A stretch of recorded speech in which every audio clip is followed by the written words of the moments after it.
That's going to take forever. I don't want to do that. Welcome back to The Keys podcast. I am your host, Lillian Hernandez, but you can call me Lilly. And in this episode, we're going to discuss end of the year resolutions and ways that we can uphold our goals, our intentions, and just finish this year out as strong as we need it to finish. Before we jump into today's topic, I do want to say thank you, because we've officially hit 75 plus episodes. Yes, this is episode 76 technically, but I want to just shout you all out for listening, for supporting, for commenting, sharing, reaching out, scheduling one-on-ones with me. If we have spoken in person, I truly appreciate you. If we haven't yet, reach out, because talking about end of the year resolutions is all about showing up. Small ways, big ways, medium ways. And to have hit 75 plus episodes when statistically 90% of podcasts don't make it beyond episode 3. Those that make it to about 20, 25 episodes will just quit, be done, no longer continue. So to now officially be on the road to 100 episodes, I'm so grateful. And I'm having fun with this despite any hesitation, any hate, any judgment. I'm still pursuing this, and it's important to take breaks, to acknowledge when you need help. And we're going to get into all of that because this is a part of our end of the year resolutions. You may be familiar with New Year's resolutions, New Year resolutions. And in this situation, it's currently the middle of September, so the year is almost over. But it isn't over because there's still time. So imagine if you have 90 plus days to get your ish together. This is how we're going to do it. So I want all of us to win. And the opening of this podcast was, that's going to take forever. I don't want to do that. And that was my attitude for many, many years, always needing instant gratification, not allowing things to fall into place, but only seeking big ways I can remedy something or a mistake I made instead of taking gradual steps towards completion. And eventually that led me to falling off, not finishing what I started, getting discouraged quickly. I just had a weak foundation. So a big part of this is getting to know yourself. What do you have the capacity for? What does trigger you? What pisses you off? What expectations are you upholding or not? Where are you falling short?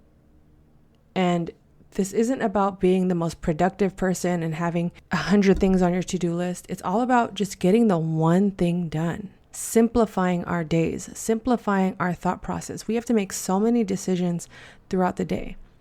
And again, I thank you for making the decision to listen to this podcast, especially going beyond the 3-minute mark, because you could be doing something else, but you choose to be here with me. And I don't want to waste your time, but I am going to challenge you. I am going to poke at you. I'm going to say, hey, you have to humble yourself. You have to have humility. You have to be patient. That's just the name of the game. But I wasn't always like this. I have to admit, I needed to change my life as well. And realize that I got myself into a lot of messes, and I was always seeking big ways I could get out of it as soon as possible, so I didn't have to live with the shame, the guilt, the anger, the resentment that I made this mistake in the first place. For example, if I was in $5,000 of credit card debt, I was constantly thinking of ways, a master plan, if you will, to make $5,000 today to avoid having to pay it out and live with this mistake for another 2 years. How can I get this done in the next 2 hours? Yeah, believe it or not, that was my mindset up until very recently. I was so impatient. I was so over my mistakes. I just wanted to get through them quickly. But I'm the type of person that if I don't learn the lesson right away, I'm going to keep making that mistake. So yes, I could have made $5,000 in a day, pay it off, but I know myself. I'm just going to be back into that cycle. Maybe it's not credit card debt, but it's going to be something else because I never truly learned the lesson of patience, endurance, discipline, obedience, keeping promises to myself. So instead of being desperate and trying to find $5,000 today, let's split it up to $200 a month. That's a lot more attainable for the next 2 years than trying to find $5,000 today when I'm barely making $5,000 a month. It's just a matter of getting real with yourself. If you're miserable with your business or with your job, I spent a lot of years miserable with my clients, but never saying no. never giving myself the time or the energy or the space to focus on other projects. I just kept saying yes to new business because it was quick money. I was in this state of survival. I was in this scarcity mindset and mode, which to a certain extent, I think that's okay, because if you need to make money, you have to make money legally, ethically, right? But at the same time, if you know in your gut, in your soul, in your spirit that you're meant to be doing something else, maybe we don't jump to the deep end right away. And instead, each day we incorporate ways that can become our lifestyle over time, be it in the next 6 months, 12 months, 2 years, and being okay with that. Because I was never okay with that. And all it led me to was disappointment, unfinished projects and plans. All these tabs were open in my brain, metaphorically. And I never went around closing them or focusing on one tab at a time. So I was constantly just overwhelmed, discouraged. And like I said, just not finishing what I set out to do. And it was this year where I said, enough is enough. I've gotten myself into too many webs of despair, discouragement, and I was just miserable. I don't want to do this anymore. I wish there was a way out.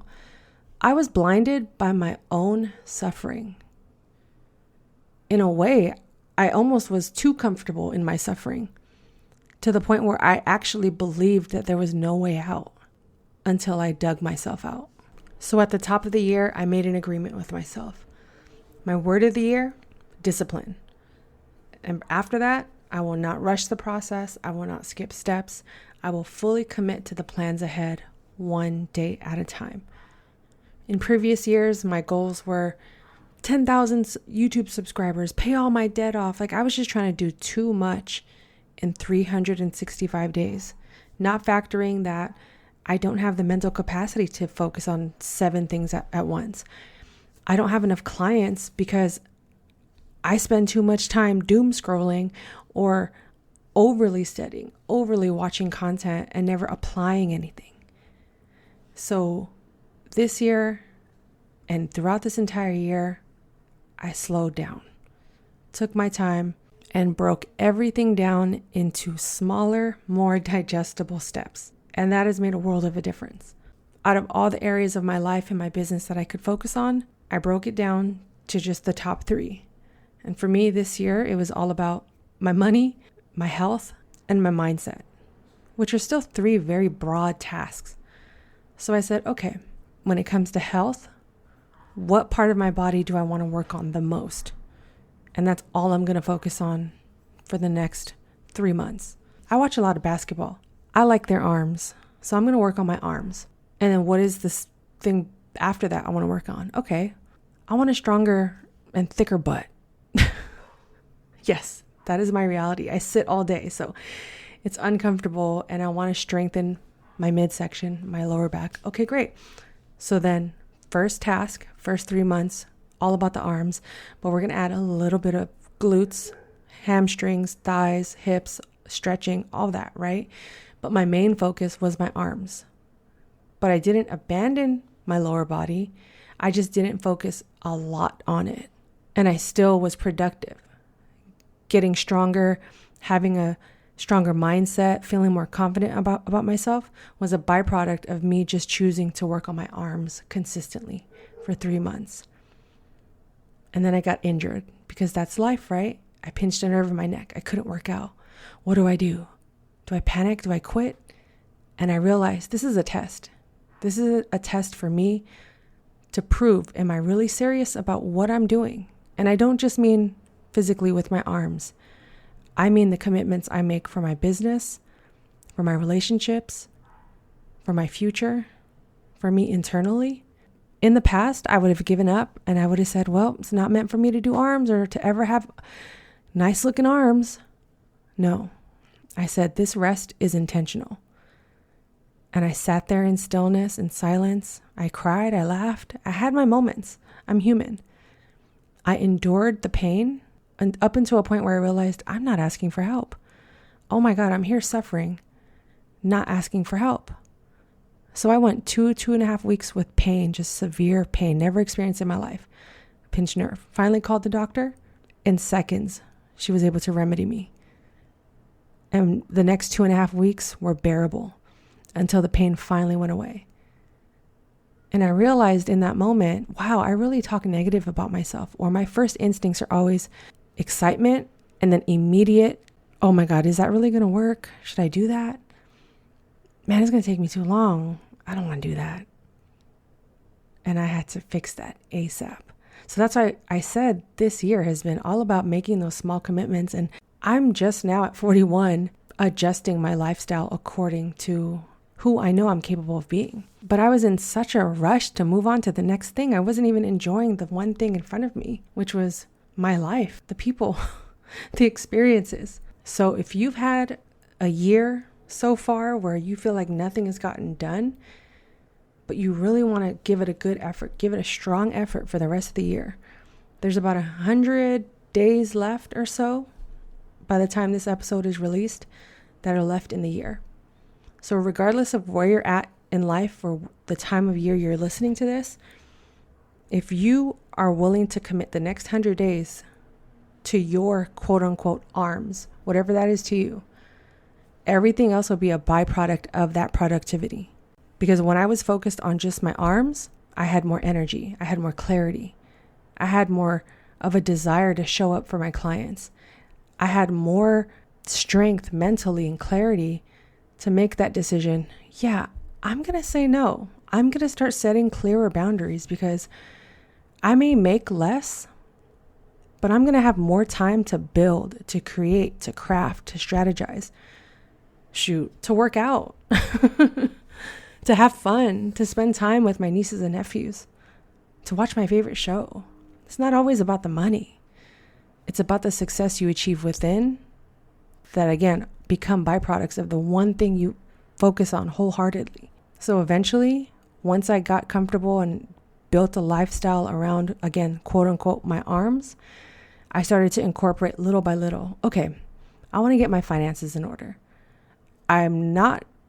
Realistically, I'm not going to make $5,000 today. I probably won't even make it in the next 5 weeks. Like an extra $5,000 to pay off this credit card. But what is a realistic amount I can attain, that I can work towards, that I can side hustle for, or take on one more client, or now start my coaching business, or whatever side venture you're working on, that I can charge monthly to hit that? Okay, let's break it down. Roughly, that's about $200 a month. I can do that. So let me start getting some coaching clients for $200.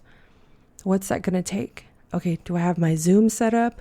Do I have my calendar set up? Okay, so I'm going to have to invest about $20, $30 a month to keep these open. I'm going to have to reach out to people. But now I'm focused on tackling this debt in smaller, actionable steps instead of rushing to get to the finish line of 5K. And now I'm affording myself, not just financially, but I'm affording myself the opportunity to do the project that I originally set on doing. Whether you want to become a coach, a content creator, a transaction coordinator, quit your job and do something completely opposite. If you're willing to give it some time, 6 months, 1 year, 2 years, I truly believe that it's going to manifest in the way that it's intended. But again, if you feel like today's the day, we want to be impulsive, do it too. Because I've been impulsive and things have worked out. But I can't always be impulsive. And that hasn't always worked out for me. What does work out for me is when I take my time and gradually embody things versus rushing to get to the finish line. Many of you want to become transaction coordinators, but aren't willing to become someone's assistant first, which is getting your feet wet, getting your repetition in. Most of you want to jump into the deep end, which is transaction coordination, and it being a business. When you're your own business, you have to know marketing, you have to know legal, you have to know accounting, you have to know so many ins and outs versus, all right, well, I have a 9-to-5 or I have a part-time job, so I can't commit to transaction coordination all the way, but I can give 4 hours out of my week to help someone. And I can learn the ropes and I can do this for the next quarter, 6 months. And then I can make an informed decision if I really want to pursue transaction coordination or real estate in general. And in the meantime, you're making some extra cash, you're learning new skills, you're building community, and you still keep your job and a steady income in the meantime to then allow you to make that informed decision for your future. So now, for the next 100 days, what is the one main thing you want to focus on? And how can you break that down in the next 100 days into actionable, realistic steps, expectations, promises to yourself, and being okay with just focusing on the one thing? If you feel overwhelmed, reach out to me. I'm more than willing to sit and game plan, strategize with you, get things in order. You don't have to plan out the next 100 days to a T. All you need to do today is make a commitment to yourself for the next 100 days. My main priority, my main focus is going to be ... You insert whatever that is here. I am a resource. I am here to help. I want to see you all win. Like I said earlier, I want us to achieve our goals, be happy, feel peace of mind beyond our 9 to 5, and simply just have fun and enjoy each and every day. Even when stuff is beginning to hit the fan or has already hit the fan, you know that, all right, this is just a moment. This is a part of life that has to happen. But I don't have to be stuck here. I don't have to live here. I don't have to take residency here. So get out of your own way. Implement some of these tools. Again, take the big goal and make it actionable, easy to digest, easy to do. A lot doesn't guarantee success. Doing too much, having a busy schedule around the clock doesn't mean success. You can get a lot done. You can get places faster, but at the same time, are you aware of what you're doing? Are you learning the lessons? Are you absorbing the messages? Are you genuinely still doing it for the love of whatever you intended to and set out to do it for? So reach out. I'm here to help. Visit my website, lillianhernandez.com, to schedule a one-on-one discovery call with me, learn more about my services, and simply just help yourself out. Even if you and I don't ever get on the meeting, there's plenty of podcast episodes where I talk about ways that we can help ourselves out, build businesses, become stronger internally, so that reflects in our day-to-day careers, actions, plans, inaction. I've had the most growth from just sitting still and being quiet, from listening. So maybe that's going to be your thing for the next 100 days, becoming a better listener. Give it a try. Let me know how it goes. And again, I'm here to help you strategize. We're in this together. I truly appreciate each and every one of you. And more to come. More to come. If you want to be on the show, if you have comments, questions you want me to answer on the show as well, or want to recommend topics, guests, email me, thekeyswork@gmail.com. I respond, I reply, I see your messages. I truly appreciate you. Follow me everywhere on social media. Everything is still under my original show name, Transaction Care. So if you search Transaction Care or my name, Lillian Hernandez, Lilly Hernandez, I will show up. But to make it easier, I just built a website under my name, Lillian Hernandez. It all lives there. Find me, follow me, reach out. I would love to connect, and I appreciate you. The end of the year, we're going to finish this out strong together, and we're going to keep each other accountable. We're going to keep each other and our promises. We're going to see them through and start off 2026 or the next season or phases of our life stronger than ever. So let's do this, and we'll talk soon.